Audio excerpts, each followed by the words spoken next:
समाजशास्त्र का एक महत्वपूर्ण विषय अगस्त कॉम्टे का समाज के पुनर्निर्माण की प्रत्यक्षवादी योजना क्या है, इसके संदर्भ में एक महत्वपूर्ण चर्चा। उन्होंने समाज के पुनर्निर्माण की योजना के बारे में प्रत्यक्षवादी के साथ साथ धर्म की भी चर्चा की है।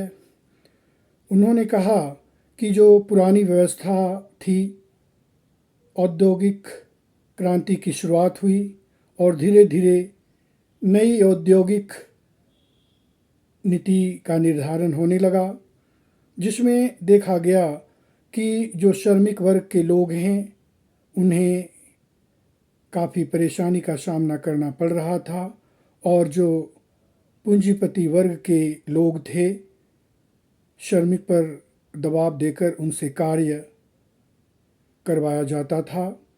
इसका विरोध अगस्त कॉम्टे ने किया और उन्होंने कहा कि सामाजिक व्यवस्था में सुधार होने की आवश्यकता है, क्योंकि श्रमिक दिन रात कार्य करते हैं और उस कार्य के अनुरूप उन्हें श्रम नहीं मिलता है, जिससे उनका परिवार का समुचित विकास नहीं हो पाता है।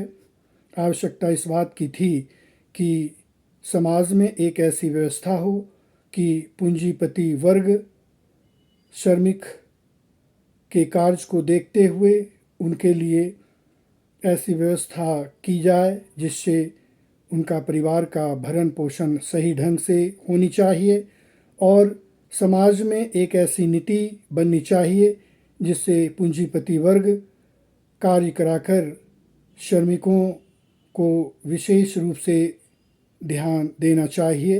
इस बात पर उन्होंने प्रत्यक्षवादी समाज के पुनर्निर्माण के लिए चर्चा की थी।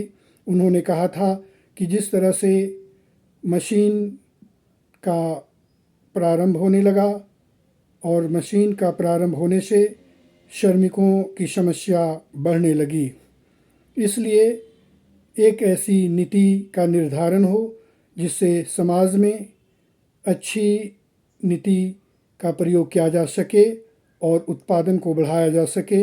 इस विषय पर अगस्त कॉम्टे ने सहमति जताई और इस पर चर्चा की। यही उनका प्रत्यक्षवादी पुनर्निर्माण का सिद्धांत समाज के लिए बताया गया। धन्यवाद।